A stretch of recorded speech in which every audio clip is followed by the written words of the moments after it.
বলতে পারে না তুমি শিবির তাই তুমি চলে যেতে হবে, তুমি শিবির তাই বাসে উঠতে পারবে না, তুমি শিবির তাই তোমার জন্য লঞ্চে ওঠা হারাম, তুমি শিবির তাই ফেরি পারাপার হতে পারবে না, শিবির তাই এই রাস্তা দিয়ে হাঁটবা না, শিবির তাই বিশ্ববিদ্যালয়ে ভর্তি হবা না, শিবির তাই হোস্টেলে খাইতে আসবে না, শিবির তাই গরুর গোস্ত খাইতে পারবে না। এই আইনটা আপনাকে শিবির বলে মন্তব্য করার কোনো সুযোগ নাই। পৃথিবীর কে দিয়েছে আপনাকে? একজন সাধারণ শিক্ষার্থীকেও ছাত্রলীগ সার্টিফিকেট দিচ্ছে যে আপনি আমার প্রোগ্রামে আসেন নাই, তাই আপনাকে আমরা শিবির ধরে নিলাম। যেভাবে আবরারকে হত্যা করেছে, মানে আবরার শিবির কিনা আদৌ তার কোনো প্রমাণ আজ পর্যন্ত নেই, কিন্তু আবরার দেশের পক্ষে কথা বলেছে, তাই তাকে পিটিয়ে পিটিয়ে পিটিয়ে পিটিয়ে সারা রাত বসে তাকে হত্যা করা হয়েছে। ছাত্রলীগের কর্মকাণ্ডে জড়িত না থাকায় আপনাদেরকে শিবির হিসাবে ধরে নেওয়া হয়েছে। এই হচ্ছে ঢাকা বিশ্ববিদ্যালয়ে দুজন শিক্ষার্থীর ক্ষেত্রে ওই বিশ্ববিদ্যালয়ের ছাত্রলীগের দায়িত্বশীল ব্যক্তির ফেসবুক স্ট্যাটাস মন্তব্য, যে ছাত্রলীগের কর্মকাণ্ডে জড়িত না থাকায় আপনাদেরকে শিবির হিসাবে ধরে নেওয়া হয়েছে। এখন ওই দুইজন ব্যক্তি শিবির কিনা, আওয়ামী লীগ কিনা, ছাত্রলীগ কিনা, সেটা নিয়ে আমি বিশ্লেষণ করতে আসি নাই। যদিও যে দুইজনের সম্পর্কে তারা মন্তব্য করেছেন সেই দুইজন আওয়ামী লীগেরই কেউ না কেউ হতে পারেন, তাদেরই গ্রুপিংয়ের অন্য কোনো গ্রুপের সদস্য হতে পারেন। কিন্তু সেই ব্যক্তি যদি শিবিরও হয়ে থাকে, তাহলে কি কোনো একটি সংগঠনের দায়িত্বশীল ব্যক্তিদের এই মন্তব্য করার অধিকার আছে যে ছাত্রলীগের কর্মকাণ্ডে জড়িত না থাকায় আপনাদেরকে শিবির হিসাবে ধরে নেওয়া হয়েছে? বাংলাদেশের কোনো ব্যক্তি ছাত্রলীগ না করলে, যুবলীগ না করলে, আওয়ামী লীগ না করলে তারা কি শিবির, জামাত, হেফাজত হয়ে যাবে?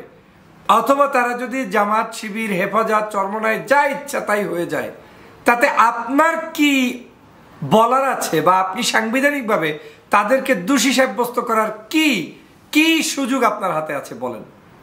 আজ বাংলাদেশটা এমন জায়গায় পৌঁছে গিয়েছে, রাজনীতিটাকে এমনভাবে কলুষিত করা হয়েছে যে এখন একজন সাধারণ শিক্ষার্থীকেও ছাত্রলীগ সার্টিফিকেট দিচ্ছে যে আপনি আমার প্রোগ্রামে আসেন নাই, তাই আপনাকে আমরা শিবির ধরে নিলাম।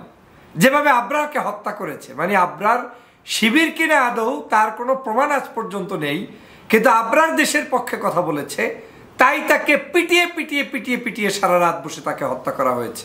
কেন? আবরার মনে হয় শিবির করে, না হয় আবরার কেন নামাজ পড়ে, না হয় আবরার কেন দিনের পক্ষে কথা বলে, না হয় আবরার কেন ভারতের বিরুদ্ধে কথা বলে, না হয় আবরার কেন বাংলাদেশের নদী শাসনের জন্য কথা বলে, মানে এদেশের উপরে ভিনদেশি তাবেদার দালালরা যে সকল অন্যায় কাজ করছে সেই অন্যায়ের কেন প্রতিবাদ করে, তাই তিনি শিবির। আজ বাংলাদেশের সেটাই ঘটছে। আপনারা শুনছেন কোথায়? এই অবাক করা কাণ্ডটি বাংলাদেশের সকল পত্রিকায় এসেছে, আপনারা দেখে নিতে পারেন। আমি জাস্ট একটা পত্রিকাই আপনাদের পত্রিকা থেকেই দেখাচ্ছি। আওয়ামী লীগের দালালি করেন আপনারা, আপনাদের থেকেই দেখাচ্ছি যে কি ছাত্রলীগের কর্মকাণ্ডে জড়িত থাকায় আপনাদের শিবির হিসেবে ধরে নেওয়া হচ্ছে। কেন? ছাত্রলীগের কর্মকাণ্ডে জড়িত না থাকায় দুই শিক্ষার্থীকে শিবির আখ্যা দিয়ে হল থেকে বের হয়ে যাওয়ার নির্দেশ এবং পরবর্তীতে হলে দেখা হলে তাদের দেখে নেওয়ার হুমকি দিয়েছে ঢাকা বিশ্ববিদ্যালয়ের ছাত্রলীগ কর্মী জুলকারনাইন মাহিন।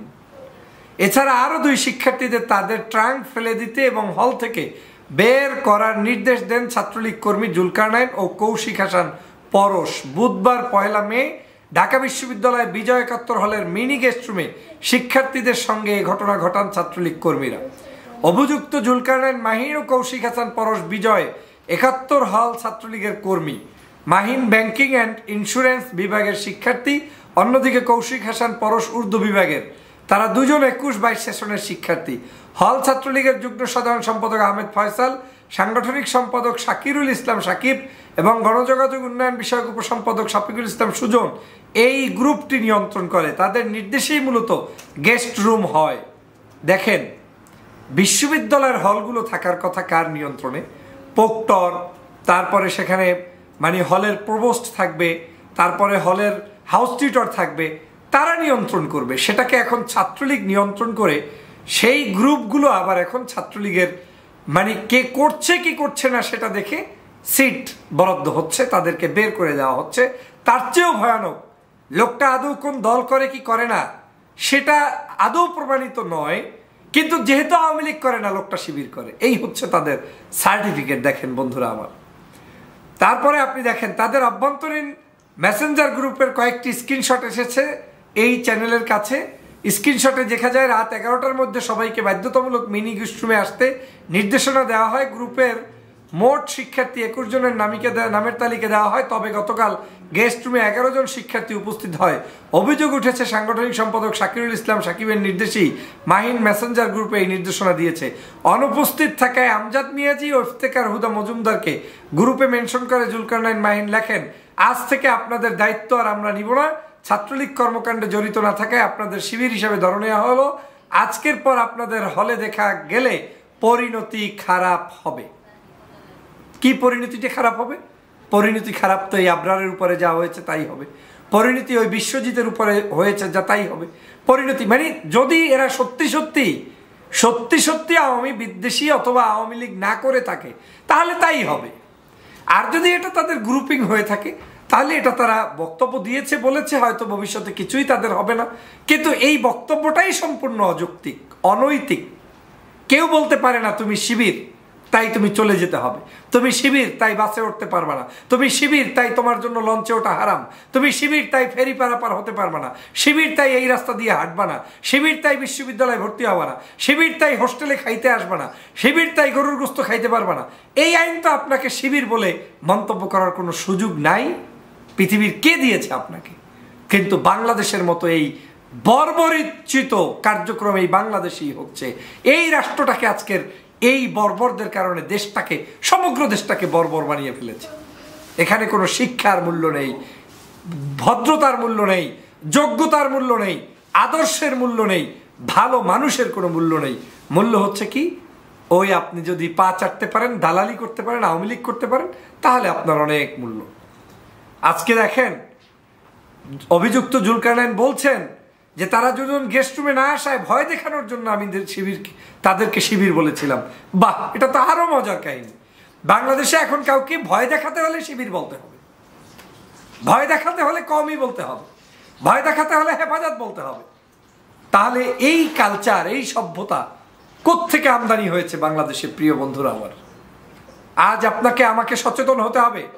এটা আমি ঢাকা বিশ্ববিদ্যালয়ের চিত্র বললাম, কিন্তু সমগ্র বাংলাদেশের চিত্রই আজকের এভাবে।